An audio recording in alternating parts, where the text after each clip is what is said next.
Has the Pokemon market slowdown that everyone is talking about on YouTube actually impacted my business? I just started my storefront in the last week, and I got to tell you, with a 71% net margin on just one of my sales channels, I don't really think so. Quick background though, if you're new here, I'm Ryan, and I'm going to build $1 million Pokemon business while climbing out of nearly $1 million in debt. Every week, I'm going to show you the real numbers, the real deals, and whether or not the strategies that I'm using actually work. Let's talk about that 71% net margin. That's 71% while the sky is falling and the whole market is sliding. That's not because I'm smarter than anybody else. That's because I choose to work differently. I work in a different operation than others, right? And that's just how I'm comfortable. Now, TCG Players is one of my sales channels. I put on playables, just playables for Pokemon there. That gets me, in this case, 227 cards pulled, $123 in gross sales. 30% of all of the inventory is paid for in just 5 days. Now, I have almost 15,000 cards, and almost 30% of that's paid off in 5 days. We've had orders, just as I'm recording this, that are coming in, which means that is going to be down by the time I'm finished with just this video. Now, 71% net margin is huge. That's just huge margin. Now, you get huge margin when you're dealing with bulk. You buy it for a penny, you sell it for more. That's where you're going to get your margins. But if I can pay off this lot very quickly, that means everything after that is just profit. That's where you want to be. You want to have a profit engine that's quick and turning and always running.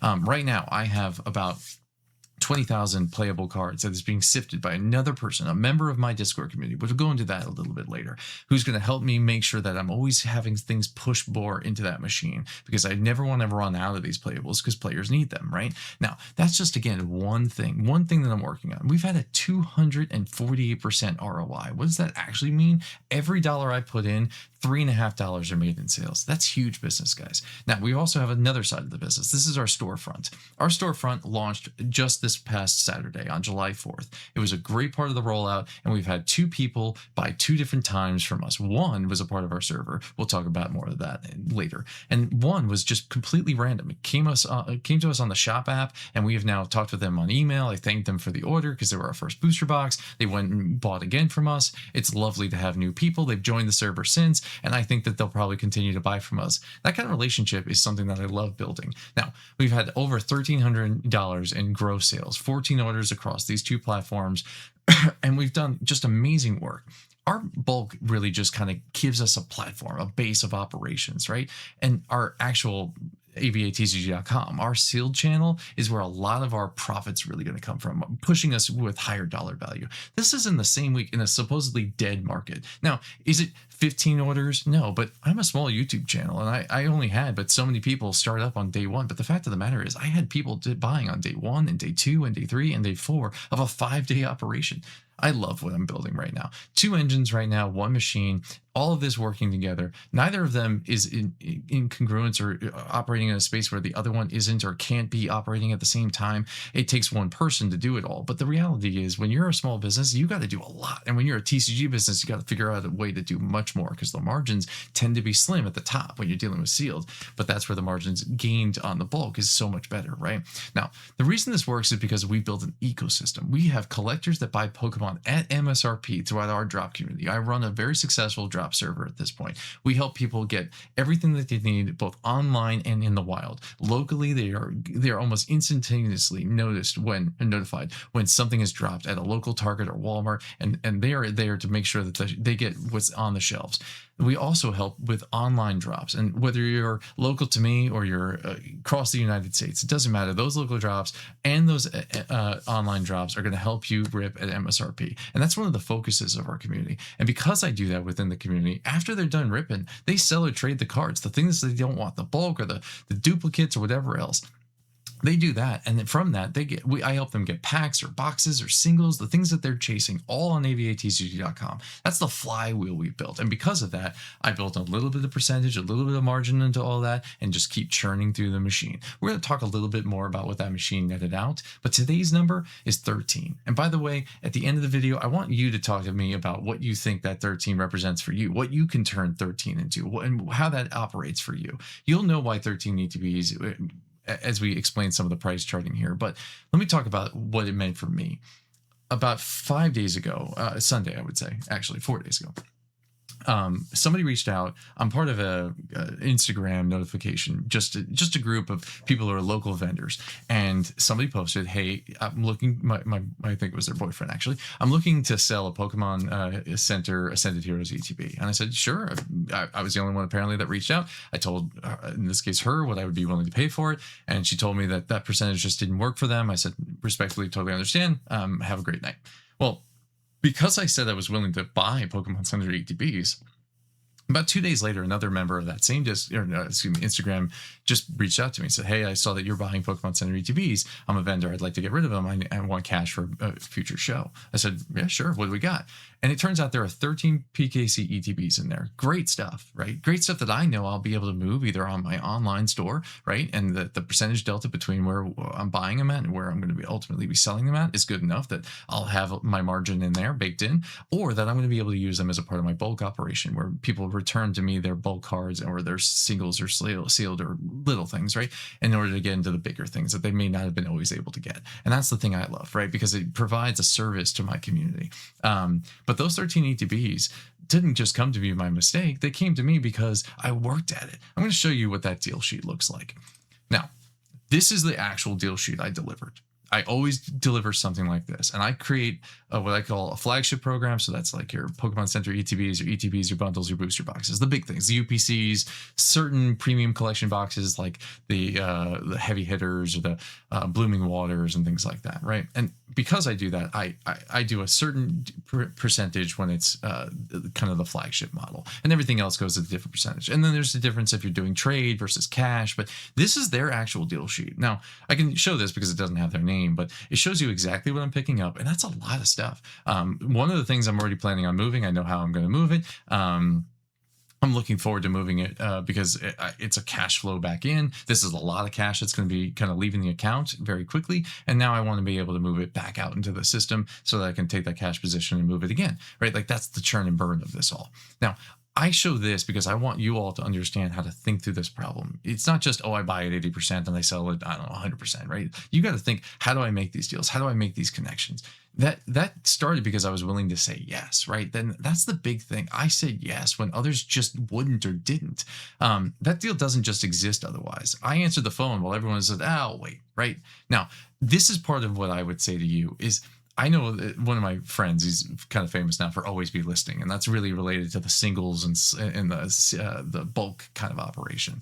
For me, it's always be buying. Now, this is supposedly a down market. Everyone's worried that the sky is crashing down on them, right? And I'm looking at it going, guys, right now is the perfect time to be buying. Right now is exactly why you should be buying. It's why I just took a huge part of my capital position and threw it into this. Now, Pokemon Center ETBs are not the most liquid on the market necessarily because you got to really need a buyer for it. But on the other hand, when you're dealing with the way I deal with bulk, where people want to use the bulk to get into the nice fancy things, and I have a way of building bigger margins out of that, well, that's a different operating model. That's a different operating system. And that's why I love doing all these different channels that I have, whether it's bulk or whether it's slabs or whether it's, buying a percentage of sealed and then selling the sealed, or whether it's the playables, right? Like I have multiple sales channels because I never want to be just one thing. Now, I bet your bottom dollar would be easier to just be the one thing. But right now I've already built too many channels to just close them down. The thing that I'm proud of that we talked about a little bit before is that Discord server. That Discord server has been going on for almost a year now. And now we have over 200 paid subscribers who get the benefit of multiple tools for their local drops and online. Now, how does this relate back to the 13 ETBs? I got the 13 ETBs because of a connection I made on Instagram. That connection was made by another connection that was on my server. That connection was a local showrunner, Odor Rush Events. It was my first 2 shows, the only 2 shows I've ever done. It's because of them that I get this deal. This deal is going to set me up for a future when these things rise up in value. Because right now, everyone's seeing a softening in the market, and that's all that they're seeing. And I'm looking at it as, again, this is a buying opportunity. Always be buying. Now, I want to talk a little bit about kind of the accelerator behind this. When you're buying this, you kind of watch the numbers move, right? For me, it's not just, oh, I took in the 13 ETBs or I have taken in a million cards in bulk in the last 6 months. It's because of what that ultimately can get me. On Monday, we were supposed to meet tomorrow, but we're going to meet on Monday. My bulk buyer is coming through.